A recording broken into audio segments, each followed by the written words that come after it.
Sejam todos bem-vindos ao segundo dia do primeiro seminário das Justiças Militares do Brasil. Nossos trabalhos transcorrerão em 4 momentos ao longo do dia, na parte da manhã, 2 e 2 na parte da tarde, com 2 intervalos de 15 a 20 minutos em cada turno.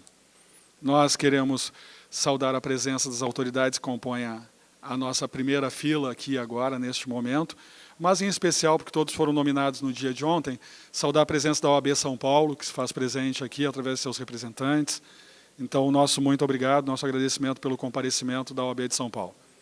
Fica registrado, porque ontem, como nós dissemos ontem ao ministro, no afã de bem receber a todos, acabamos por ultrapassar algumas normas protocolares, algumas pessoas não foram mencionadas, então, em nome do cerimonial do tribunal, fica registrado aqui a presença tanto ontem quanto hoje, e agradecemos as duas presenças. Muito obrigado.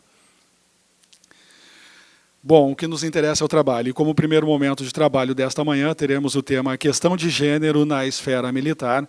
Serão painelistas a ministra do Superior Tribunal Militar, Maria Elizabeth Rocha, e a doutora Maria Berenice Dias, tendo como mediadora a doutora Clarice Beatriz da Costa Songen. Eu vou convidar as painelistas e a nossa mediadora para ocuparem seus lugares, a mesa de trabalho, e enquanto vão se dirigindo ao nosso local, eu vou fazendo a leitura dos necessários registros acadêmicos e profissionais das integrantes da mesa.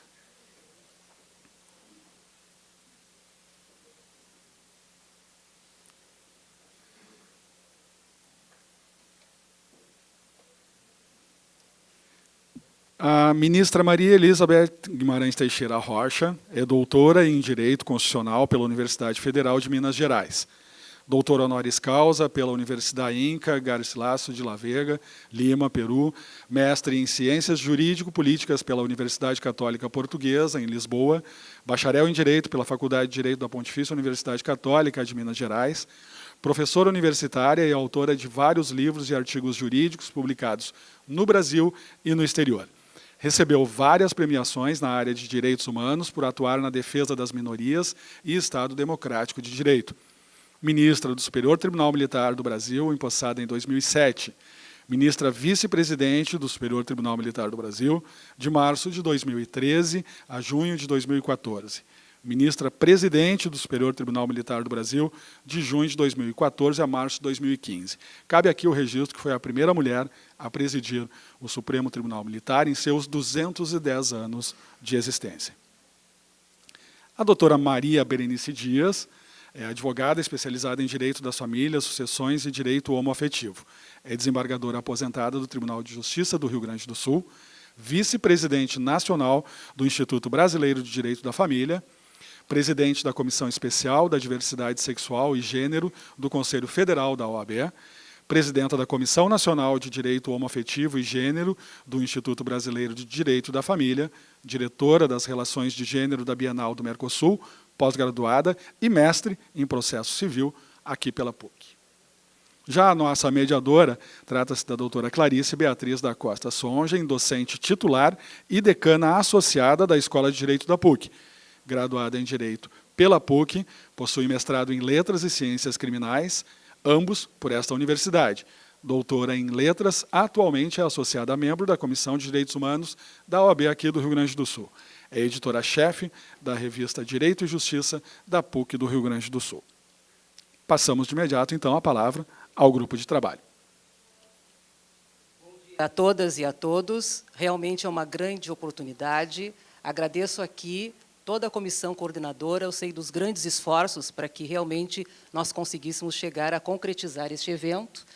Agradeço, então, a comissão, a coordenação e as queridas parceiras aqui de mesa, né, numa questão de gênero que é muito cara para todos nós aqui na Pontifícia Universidade Católica do Rio Grande do Sul, principalmente na Escola de Direito, né, na qual nós temos um compromisso já na sua 8ª edição com o ciclo da diversidade, onde trabalhamos com temas, né, que são dotados de total relevância, principalmente num momento de mudança paradigmática na realidade social do nosso país. Então, agradeço mais uma vez a todos os presentes, as queridas parceiras palestrantes, e passo de imediato a palavra à ministra Maria Elizabeth Rocha. Muito obrigada, bom dia a todos e a todas. Eu gostaria inicialmente de agradecer o honroso convite que me foi formulado, cumprimentar o presidente do Centenário Tribunal de Justiça Militar do Rio Grande do Sul, que honra todas as justiças militares, né, do Brasil, estaduais e também a federal, o presidente Paulo Roberto Mendes Rodrigues, agradecer ao juiz corregedor Amilcar Fagundes Freitas Macedo pelo convite, pela minha presença aqui. É uma alegria estar nos Pampas Gaúchos, não é, que tem tanta história e tanta literatura e que nos ensina a todos. E nas pessoas dessas autoridades, cumprimento a todos os meus colegas, magistrados, advogados, enfim, e as minhas colegas de mesa, a professora doutora Clarice, a desembargadora Berenice, com quem eu tenho o prazer, muitas vezes, de compartilhar obras em comum, para discutir a questão das minorias, que é tão significativa e tão importante no Estado democrático de direito. O meu tema será sobre a integração das mulheres nas Forças Armadas, que ainda é, vamos dizer assim, um embate muito grande, não é, para que as mulheres possam ter os seus plenos direitos reconhecidos como soldados e como integrantes do Exército, da Marinha e da Aeronáutica. E a evolução histórica sobre a participação das mulheres nas Forças Armadas sofreu, no início da década de 70 do século XX, uma profunda e significativa transformação. Ela foi antecedida pela participação feminina na economia formal durante a Primeira Guerra Mundial e também a Segunda, sobretudo, quando se adotou, né, um novo modelo de participação social e de políticas públicas, inserindo a mulher no mercado de trabalho e também em razão das pressões democráticas em favor de valores igualitários e equidade de gênero que restaram, então, acabaram por alterar os tradicionais arquétipos militares. E, antes disso, no âmbito dos tratados e dos acordos internacionais, inexistiam quaisquer dúvidas sobre a possibilidade do ingresso feminino em todas as funções militares, inclusive a função de combatente, como previsto na Carta das Nações Unidas de 45, que proclamava e proclama ainda hoje enfaticamente a igualação entre homens e mulheres, a Declaração Universal dos Direitos do Homem e do Cidadão, de 1948, que no artigo 21, parágrafo 2º, dispunha sobre a igualdade, e a Convenção sobre os Direitos Políticos das Mulheres nas Nações Unidas, datada de 1953, que, em observância à Declaração de 48, dispunha enfaticamente no artigo 3º que as mulheres terão direito de assumir cargos públicos e de exercer funções públicas em condições de igualdade com homens, sem discriminação alguma. Então, para corroborar essas declarações e esses tratados internacionais, protocolos adicionais de junho de 1977 à Convenção de Genebra, de 49, estatuíam também, no artigo 43 e 44 do primeiro protocolo, terem as mulheres acesso ao estatuto de combatente, podendo, inclusive, portar armas. Mas, como todos nós sabemos, né, a eficácia normativa externa, ela depende que as legislações internas nacionais as concretizem. A questão ela vai dialogar, portanto, com as políticas públicas de gênero adotadas pelos Estados nacionais e não com critérios de expertise ou de competência bélica, porque são as positividades domésticas que entrincheiram as mulheres em postos secundários, ou não. Uma experiência que vai diferenciar, por exemplo, a Rússia dos Estados Unidos na Segunda Grande Guerra, ou o Vietnã, que contou, na sua luta, com a participação feminina na missão do Infante, que foi desempenhada com maestria. Então, a abertura das Forças Armadas às mulheres se deveu a uma conjunção de acontecimentos. A crise de recrutamento vivenciada pelos principais exércitos do mundo, a supressão da conscrição obrigatória, a remuneração dos soldos, que sempre foram abaixo dos salários oferecidos pela iniciativa privada e também pelos demais órgãos públicos de natureza civil, condicionantes que levaram à adoção do chamado Open Door, ou portas abertas, que, longe de ter sido uma política desinteressada, nasceu da necessidade do aparelhamento de recursos humanos para salvaguardar a soberania dos Estados. E agregue-se a isso as inovações tecnológicas, as inversões entre função de apoio e de combate, a fragmentação e a especialização ocupacional, o fim dos exércitos de massa, o alistamento voluntário, a profissionalização, a redução dos contingentes e a mutação das relações de forças no plano internacional a demandarem pessoas qualificadas para a defesa das nações. O fato é que, desde a Revolução Francesa e das demais resoluções nacionais do século XIX, o serviço militar funcionou como um relevante fator de inclusão da comunidade política, emergindo como uma marca de cidadania e esta como uma marca da democracia. Então, impedidas de participar da construção da estatalidade, as mulheres foram negadas a conscrição e o sufrágio, uma exclusão que é reveladora da forma assimétrica de como os homens se adiantaram historicamente na obtenção do status de cidadão, à semelhança do que ocorreu com os afro-americanos, por exemplo, durante os conflitos mundiais. Aliás, esse exemplo dos afro-americanos, ele é frequentemente invocado em paralelo à exclusão da mulher por retratar o embate dos negros nas Forças Armadas norte-americanas, segregados racialmente em unidades de combate comandadas por brancos ou mesmo impedidos de lutar. Vejam bem, as senhoras e senhores, isso durante uma guerra, né? Odiernamente, a despeito da crescente equalização estatutária entre militares dos dois sexos, acentuada pela intervenção externa dos tribunais civis, nacionais e supranacionais, que impõem a não discriminação, o certo é que quase todos os países nos quais as mulheres participam militarmente lhes é vedado o acesso a um conjunto de posições e especialidades, e o Brasil não é diferente, infelizmente, nessa parte. Essas restrições, elas retratam as enormes desigualdades que são existentes e que confinam a presença feminina na caserna a uma condição ainda simbólica em termos de poder e de identidade, excluídas que são dos núcleos centrais que consistem e constituem a essência do espírito militar. Nem sempre apreciadas e muitas vezes objeto de resistência explícita, a dinâmica sociológica que confronta as mulheres são as políticas oficiais versus as práticas informais, os discursos dominantes e as identidades hegemônicas versus discursos marginais e identidades dependentes. Confronta-as também a ausência de um olhar institucional acerca da diversidade que impõe o dualismo das polaridades nas relações de gênero.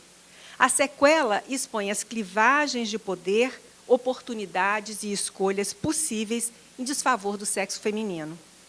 A instituição castrense, durante séculos e ainda hoje, representa um referencial de masculinidade.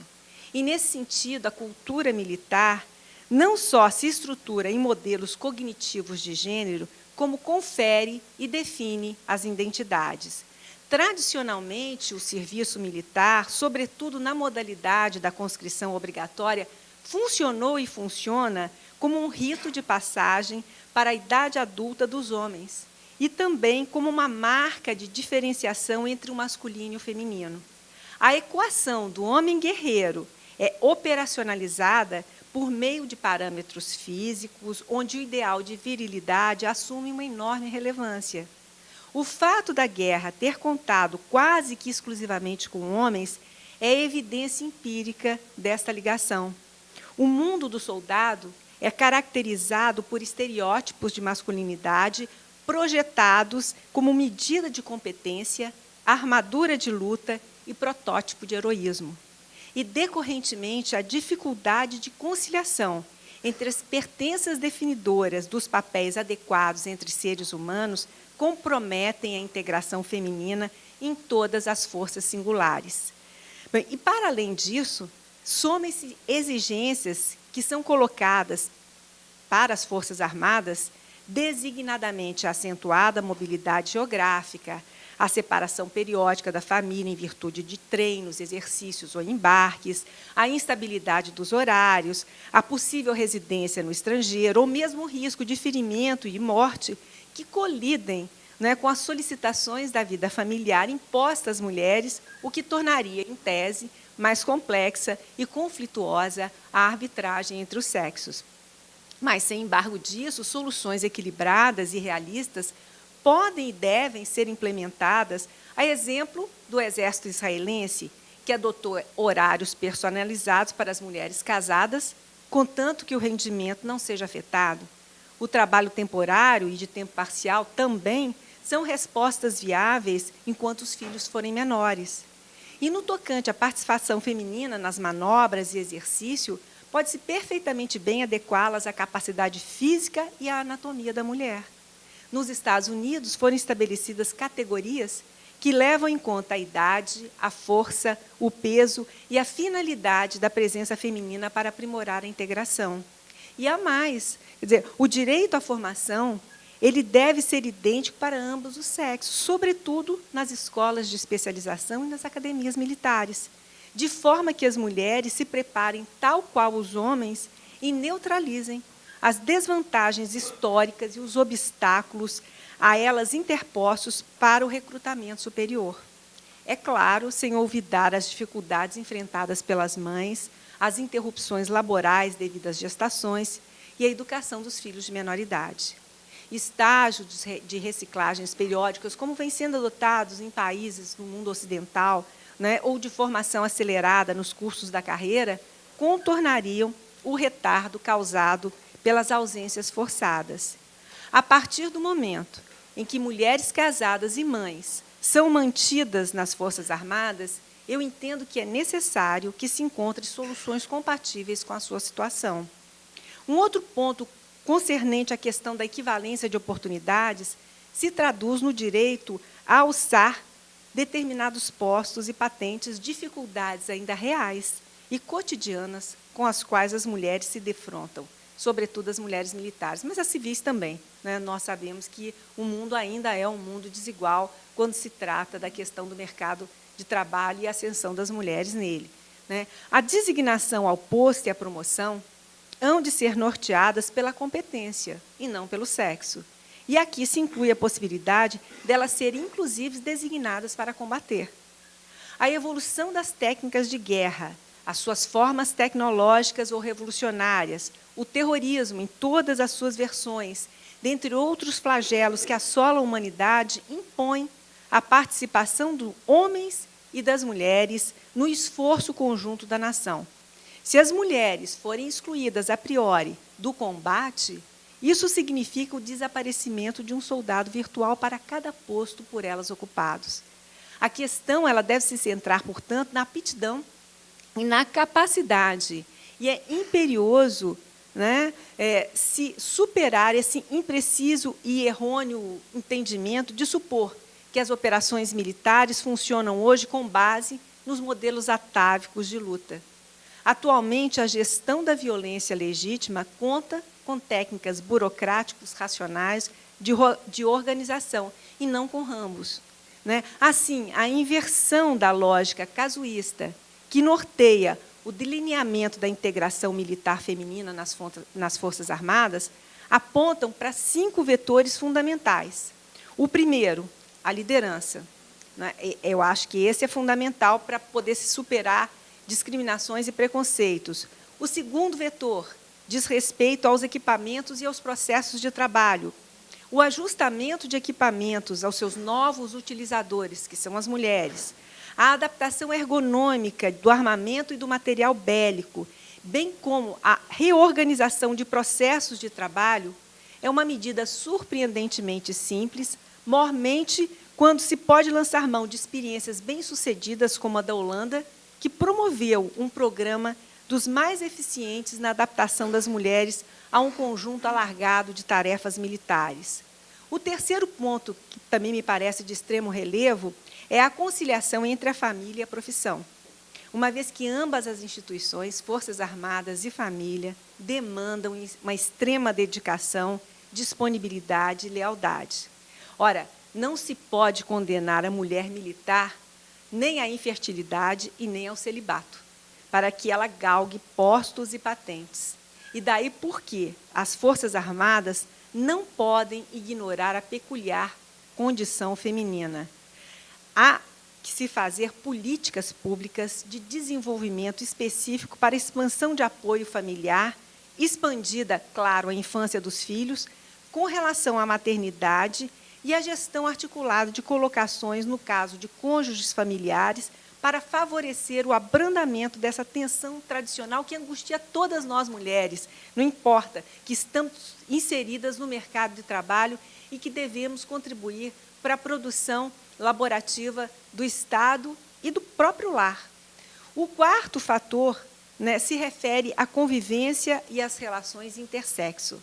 Muitas condutas que são designadas impróprias ou criminosas, como o assédio, agora a importunação sexual e o estupro, representam problemas concretos, como ocorre atualmente nos Estados Unidos da América, onde 90% dos processos nos tribunais militares se referem a este último e terrível agravo que é perpetrado contra os homens, mas majoritariamente contra as mulheres. Então, é importante que se abra um canal de comunicação com o comando, não é? E, claro, evidentemente, uma justiça militar eficiente que possa coibir e reprimir esses abusos com severidade. E a quinta e última ponderação acena para programas de monitorização e de acompanhamento de práticas de recrutamento para a colocação e progressão da mulher na carreira militar. Quer dizer, o objetivo é avaliar determinantes como o estímulo e a permanência feminina no quartel, isso é muito importante, com vistas a garantir a equidade e o respeito à diferença.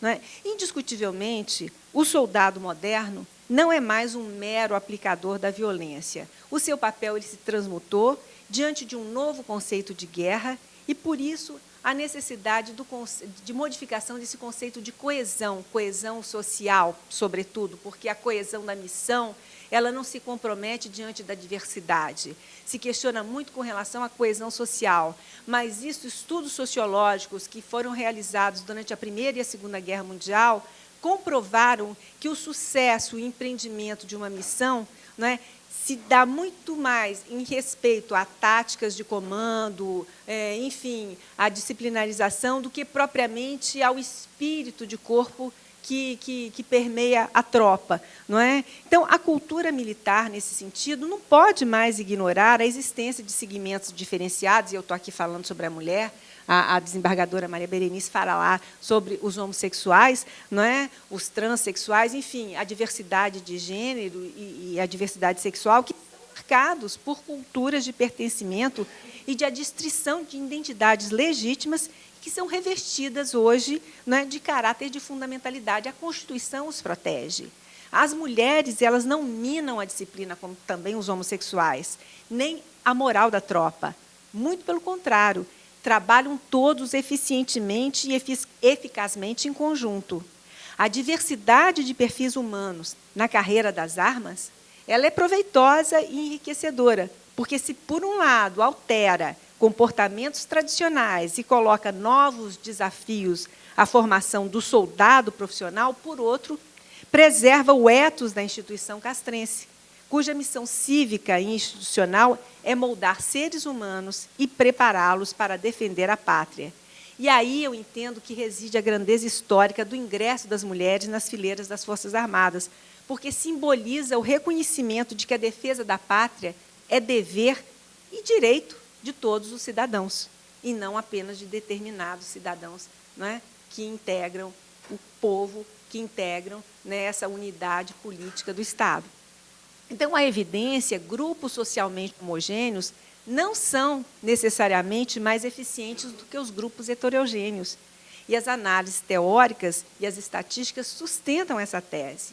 A discriminação, sim, é perniciosa e disfuncional para a estabilidade do contingente e para a realização de tarefas coletivas, minando, por conseguinte, a eficiência e o desempenho da missão.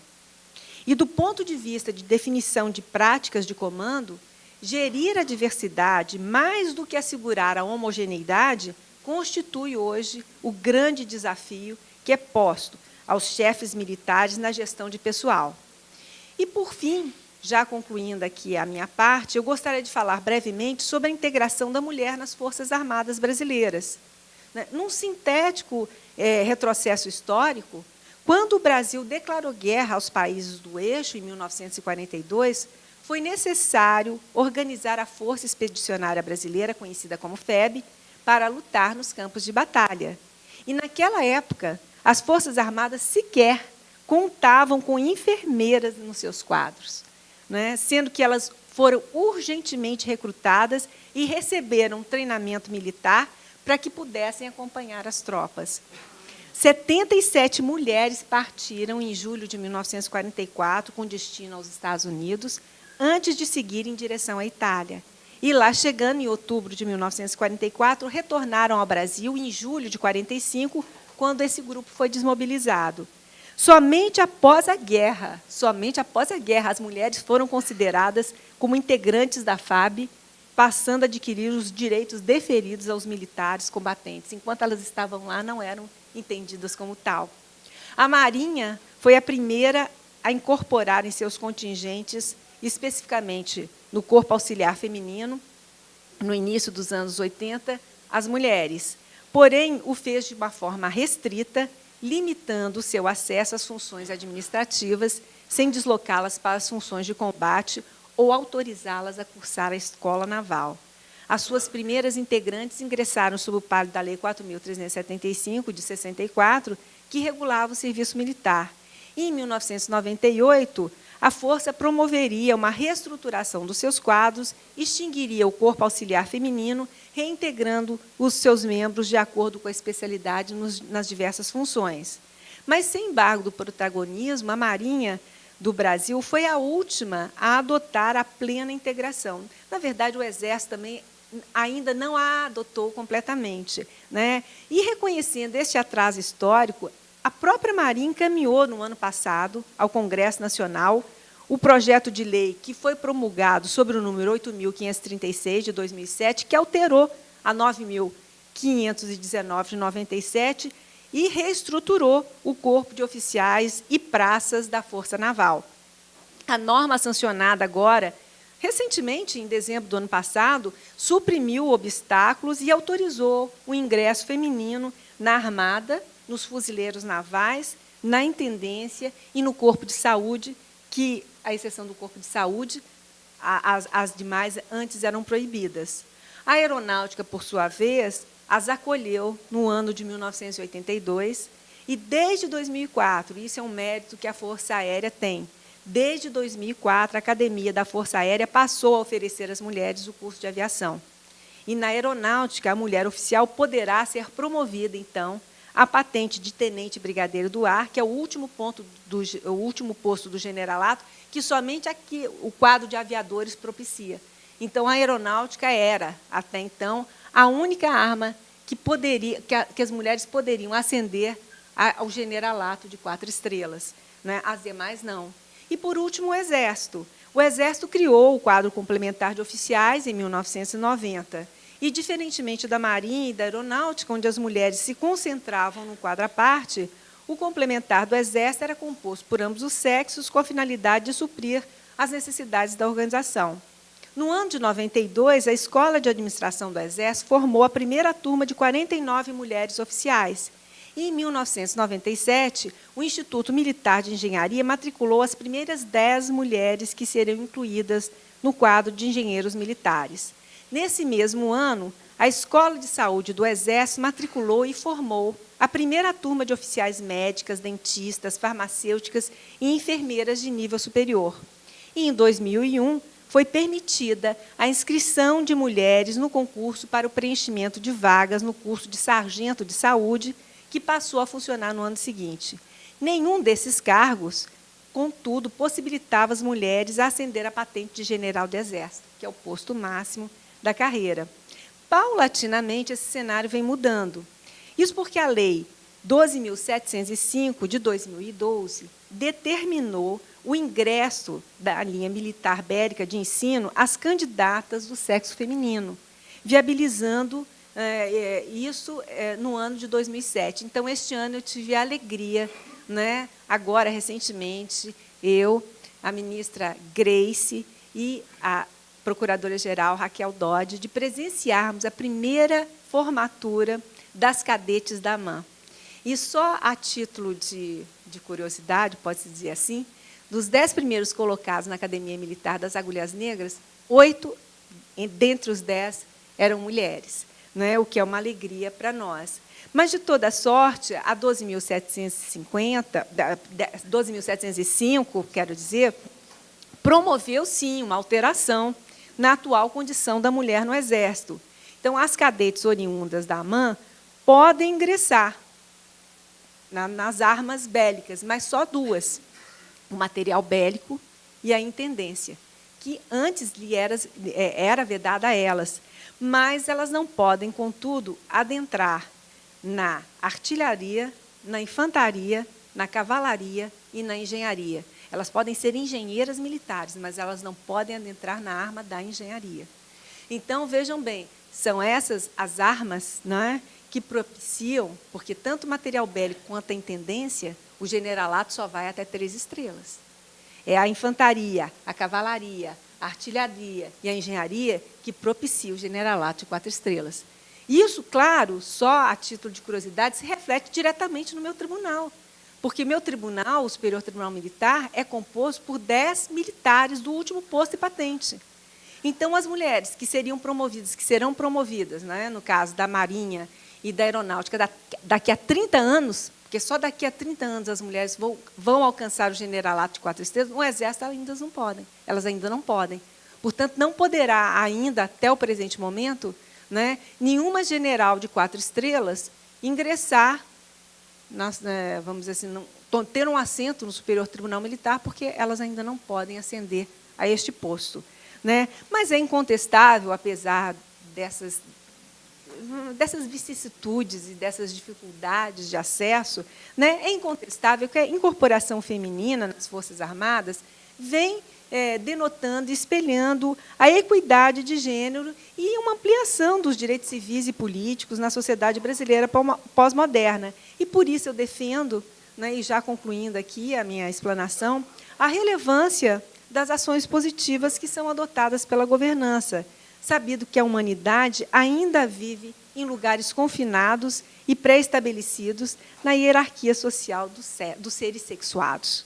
E, nesse entrelaçamento do mundo natural com o mundo social, muitas vezes injusto e desigual, as mulheres, os homossexuais, os transexuais, as minorias históricas, os negros, as minorias historicamente segregadas, se apercebem daquilo que carecem e do que gostariam de ser. A história do feminismo possibilita reflexões sobre a construção coletiva da identidade da mulher, apartada de uma cultura sexista e patriarcal, e possibilita, né, os humanos a emergirem em novas percepções sociais mais justas, legítimas e equânimes. E, sem dúvida, isso é uma conquista civilizatória. Muito obrigada.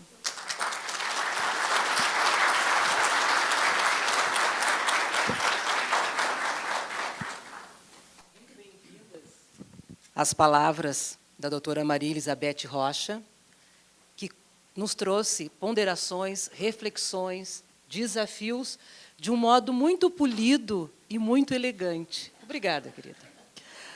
Agora passo, então, a palavra à doutora Maria Berenice Dias. Quando o corregedor-geral, doutor Amilcar, me convidou para participar desse evento extremamente significativo, dizendo que eu ia dividir a mesa com a ministra Elizabeth para falar das questões de gênero, as questões da presença das mulheres dentro das Forças Armadas e dentro das polícias, foi a primeira observação que eu fiz. Disse, não, ela, com certeza, é quem tem mais legitimidade para falar desse tema. A prova foi tudo que ela nos ensinou, nos instigou e nos desafiou, neste momento, com palavras preciosas que espero que mobilizem, sabe, essa plateia a pensar repensar um pouco, afinal de contas, como diz a frase do Popper Freud, o que querem as mulheres? Nós só queremos ter direito ao nosso espaço, em todos os lugares, mas também neste segmento das polícias militares, do Exército e das polícias estaduais. Porque nós não somos frutos de uma fraquejada. Nós já provamos isso e precisamos provar isso diariamente.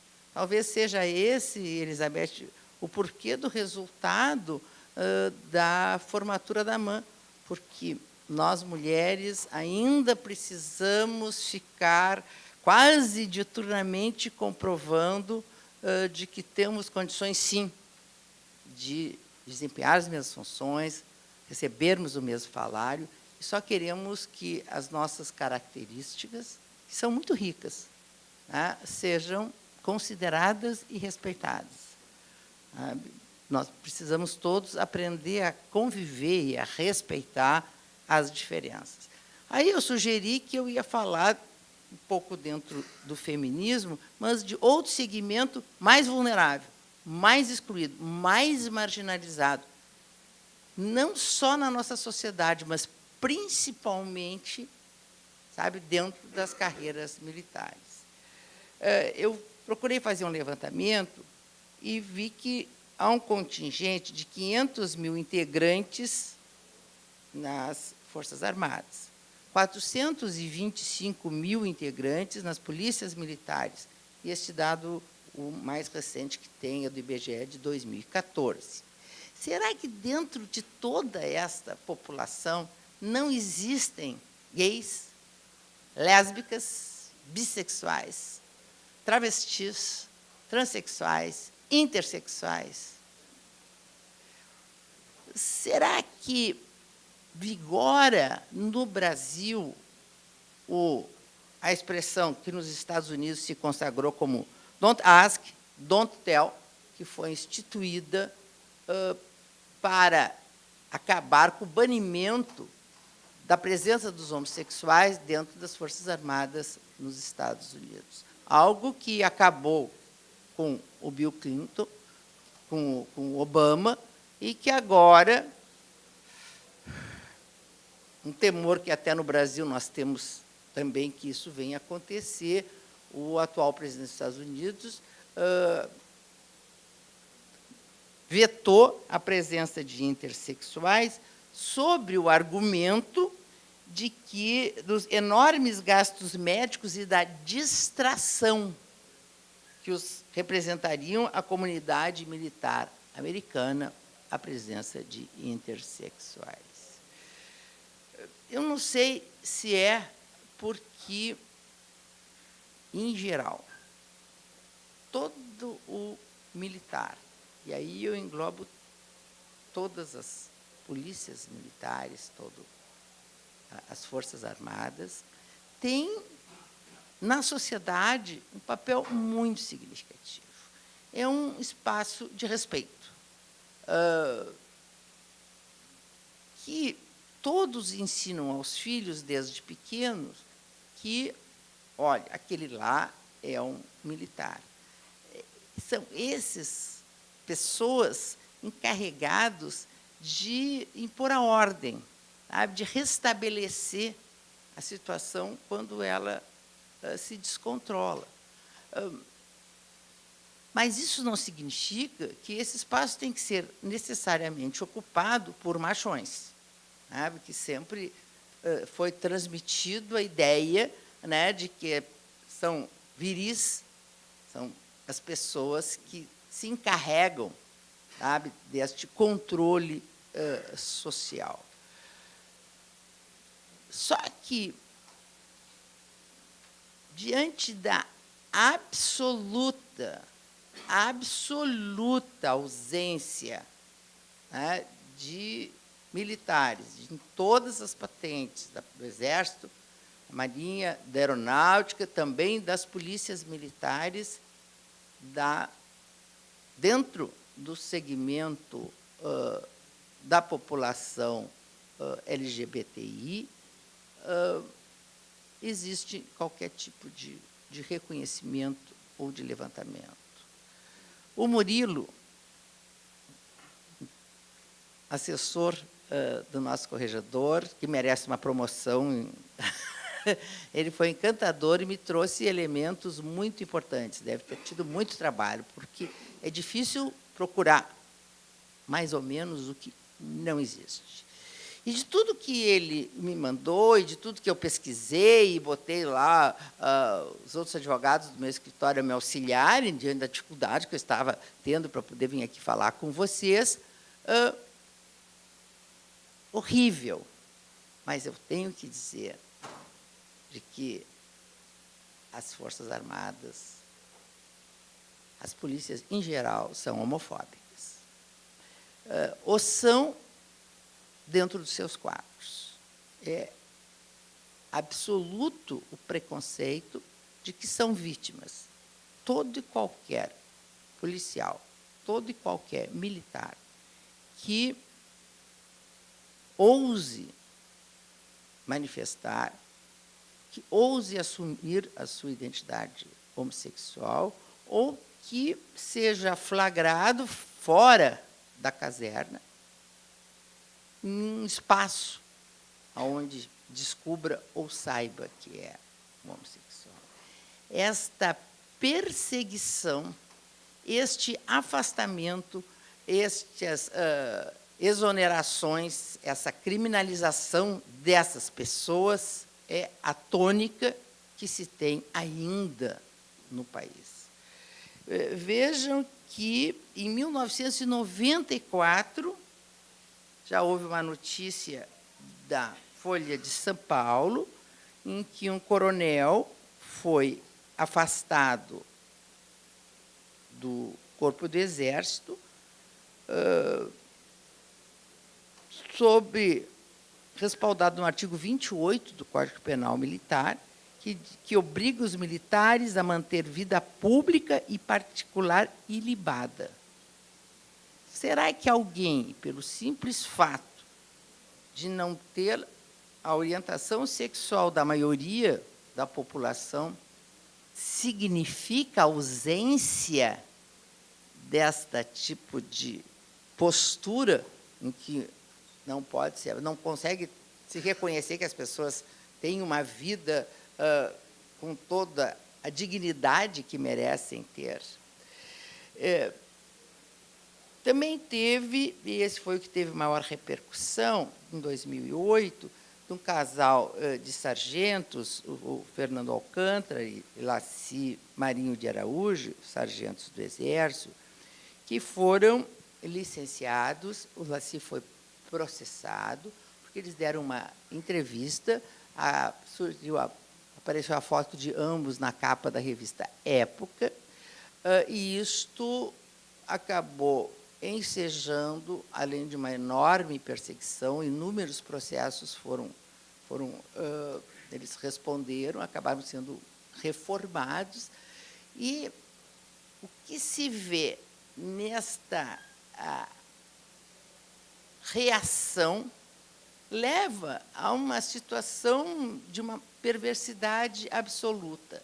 Em todos os casos que eu pesquisei, e tem alguns bem recentes, inclusive deste ano, a alegação é de que houve deserção, mesmo que estejam afastados por licença médica, porque o quadro mais recorrente é a depressão.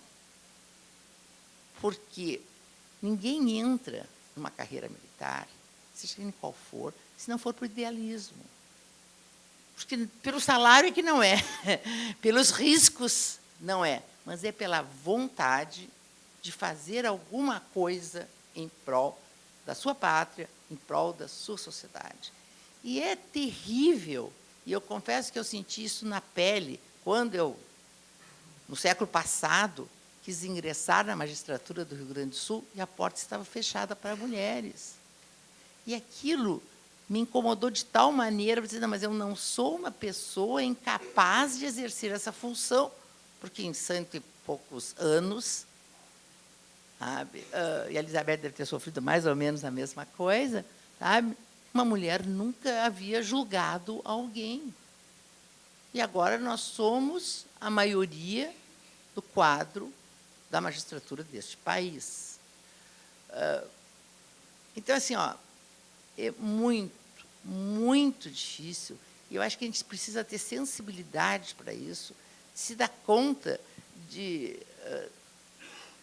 o bullying, para usar a palavra da vez, né? Sofrem, a perseguição que sofrem, quer pelos colegas, quer pelas brincadeiras que os fazem se afastar. Ao se afastarem, mesmo com licença médica, os relatos são todos. Olha, eu passei semana passada lendo tudo sobre isso, de uma maneira muito impactada, sabe? O quadro é de depressão, e isso acaba, às vezes, afastando. Então, assim, as situações são terríveis.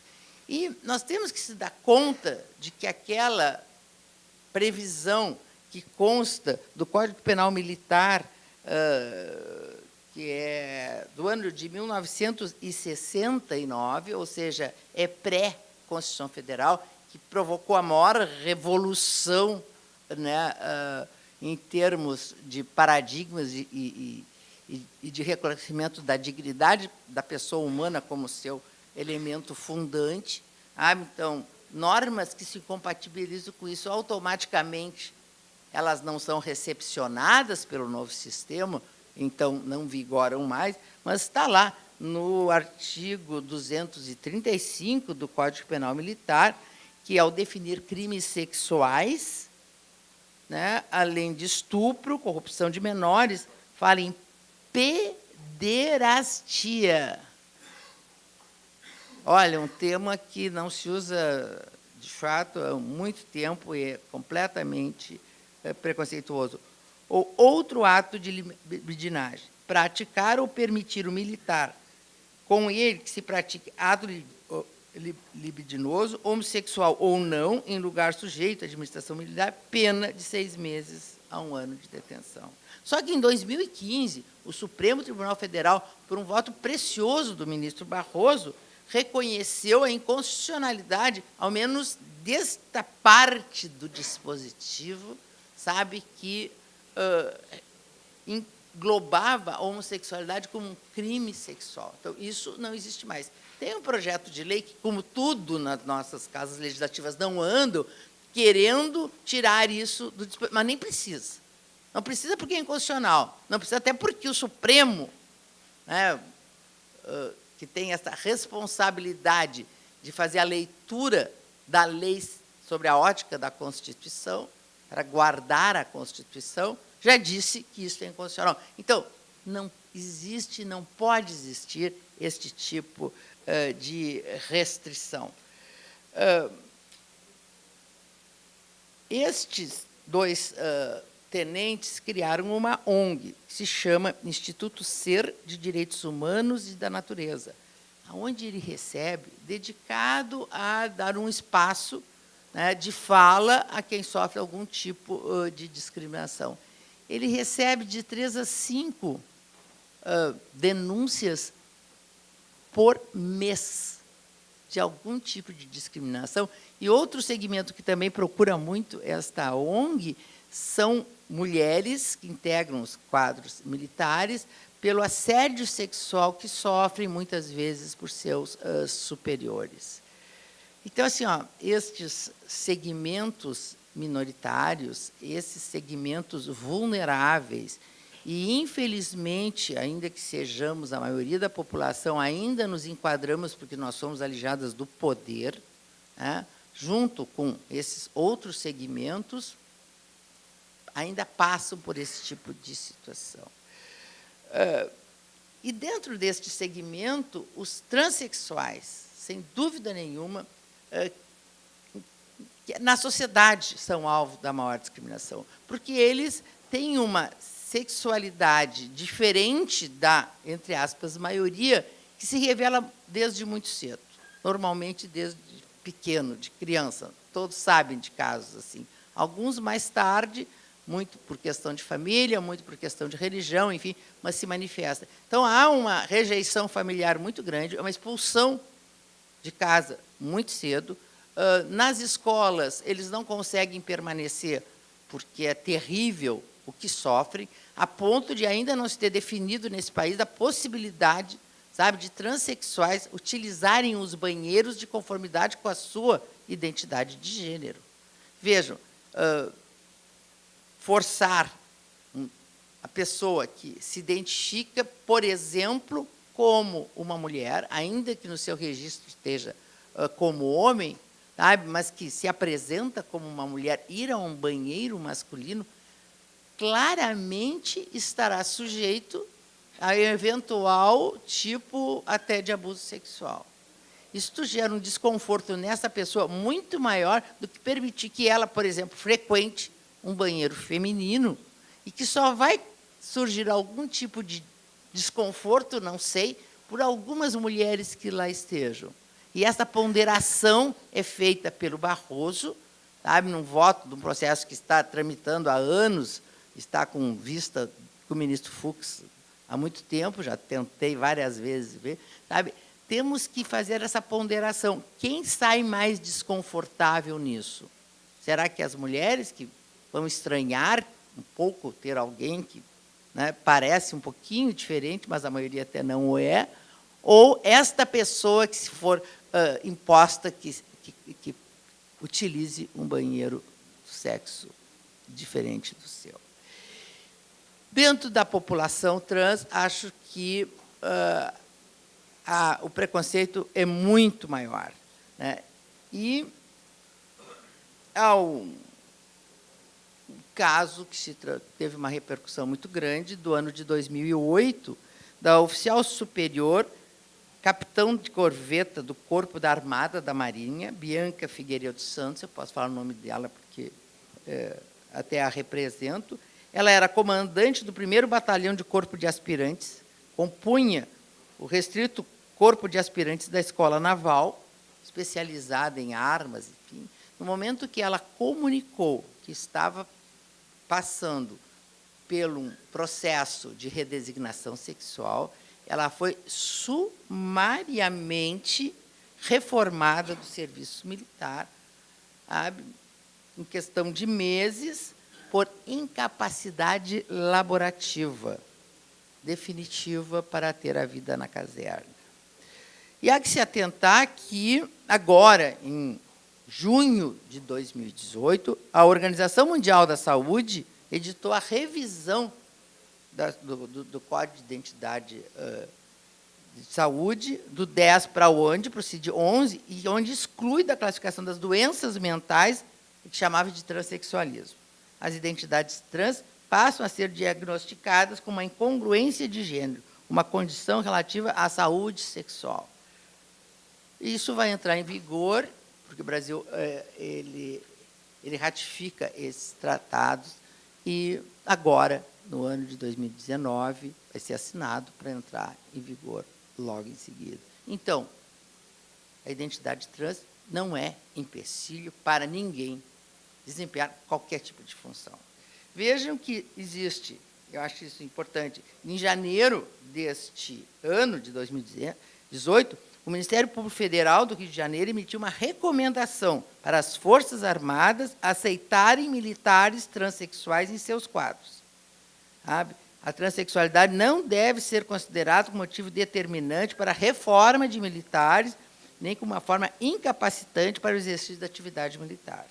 E, em fevereiro deste mesmo ano, o ministro da Defesa acabou normatizando, sabe, de que homens trans precisam se alistar, sabe, e que homens trans é aqueles que fizeram a redesignação do feminino para o masculino e que eles devem se alistar, e não há nenhum impedimento desta nova alteração.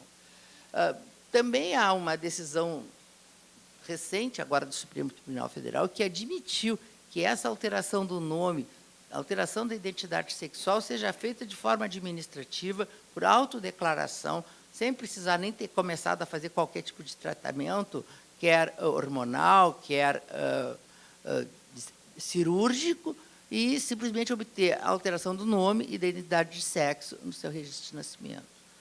Administrativamente. Esse é um passo muito significativo. Há algum motivo para que alguém que assim se reconhece, assim se identifica, sem que durante todo o tempo, porque a pessoa sempre foi uma pessoa transexual, ela pode não ter assumido a sua identidade. Como a maioria, às vezes, não assume exatamente, sabe, para não sofrer esse tipo de confronto e esse tipo de desqualificação, assim como os homossexuais também acontece. Sabe? Se desempenha bem as suas funções, sabe? São pessoas, muitas vezes, condecoradas. Há alguma justificativa para isso? A pessoa vai deixar de ser ou de saber desempenhar? Quer dizer, e logo, no âmbito dessas instituições, que a sociedade é tão cara à nossa sociedade, nós não conseguimos viver, sabe, sem a presença de forças armadas, sem a presença das polícias, que são os nossos guardiões, são eles que asseguram o exercício do direito. Eu sempre disse, os militares sempre foram a longa mão do juiz. Não adianta nada um juiz fazer alguma determinação se nós não pudermos nos socorrer da força policial para que isso seja cumprido. Então, dentro deste segmento, é que não se pode ter, deve ser um exemplo também, sabe, de aceitação, um exemplo de educacional para a sociedade. E o que se vê de uma maneira absolutamente perversa, e acho que é necessário fazer, e eu vou deixar assim um apelo que se faça, sabe, uma qualificação dos integrantes dos quadros de todas as polícias, sabe, de todas as forças armadas, todas as forças policiais, a qualificação, principalmente daqueles que trabalham, sabe, junto à população, junto à segurança pública, mas também com todos os demais, para aprenderem a conviver com a diferença. Algo que é educacional, algo que precisa vir da família, que não vem. Porque a família ainda é conservadora, não vem nas escolas, principalmente agora porque está se começando esta onda que falam escola sem partido, quando nada mais isto é do que uma tentativa de alijar as mulheres da vida, não só do mercado de trabalho, mas das suas conquistas. Porque impedir que na escola se discuta as funções, os papéis masculinos e femininos, que não podem ser tão distanciados, sabe? Não tem que, a divisão não tem que ser binária, azul, rosa, menino brinca de bola, de aviões e de armas, e as meninas de bonecas, adestramento para as atividades domésticas, cada um no seu quadrado, sabe, onde essa submissão ela é imposta. A prova disso são os escandalosos números de violência doméstica com que nos deparamos na nossa sociedade. É terrível, sabe, esta realidade, como é terrível também o número. Nós somos o país do mundo em que mais se mata homossexuais, 19 a cada dia. Esse é o pior número do mundo.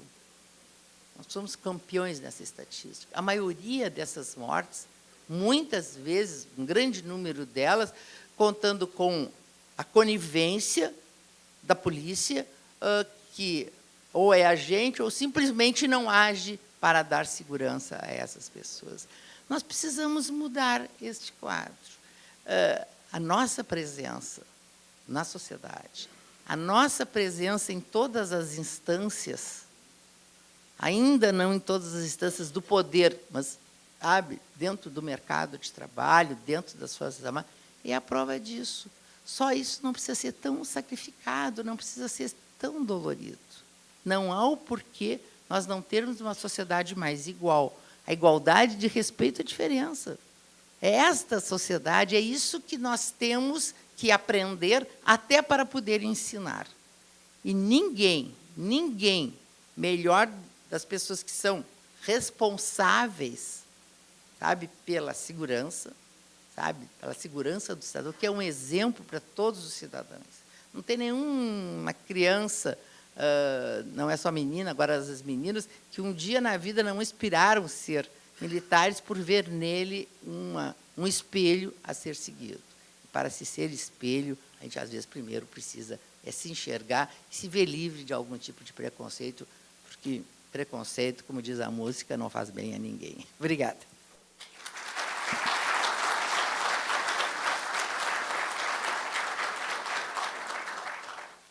Agradecemos também as palavras e os ensinamentos da minha eterna professora, Maria Berenice Dias, lá na Júris, algumas décadas atrás, que aqui eu não vou revelar. Então, doutora Maria Berenice, professora, muito importante, relevantíssimo destaque, não poderia ser de outra forma, do caráter pedagógico que devemos, desse tratamento pedagógico que devemos dar a essa questão tão sensível ainda no nosso meio. Não sei se, neste momento, procederemos à participação do auditório, ou... Não está previsto. Tá. Pelo nosso horário. Ok.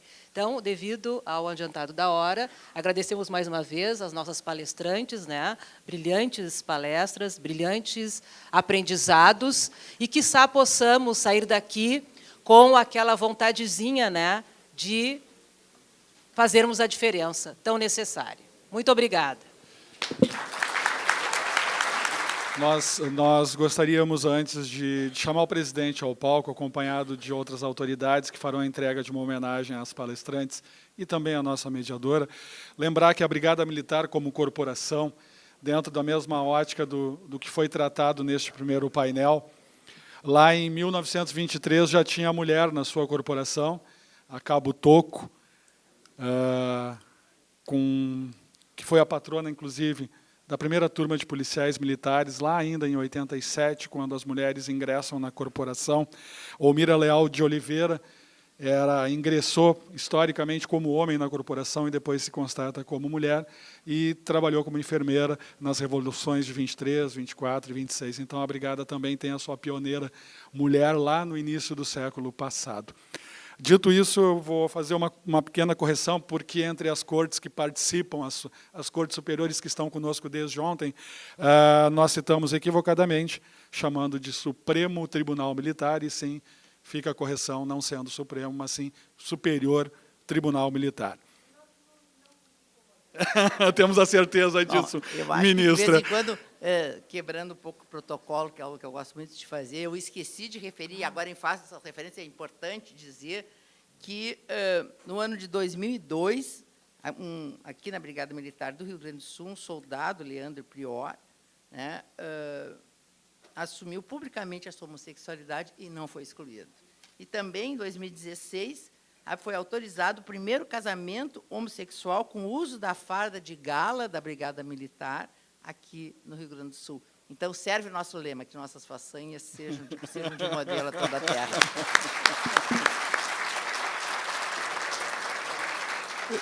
Eu vou convidar a subir ao palco o nosso presidente do tribunal, acompanhado pelo nosso corregedor, doutor Amilcar Freitas Macedo, e vou convidar, então, também...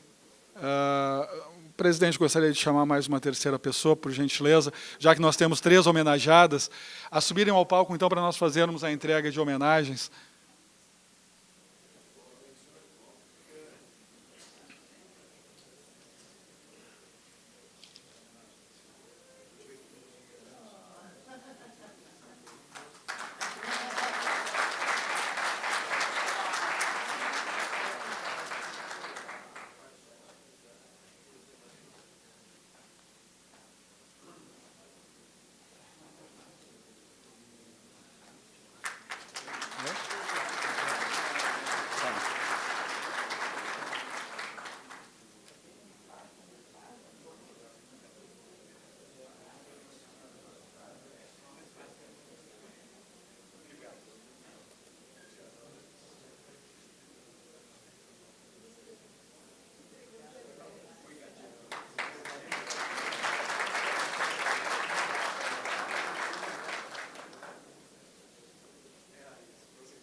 Com a entrega de homenagens, então, nós vamos fazer um breve intervalo até o segundo painel, retornando às 10 horas e 50 minutos.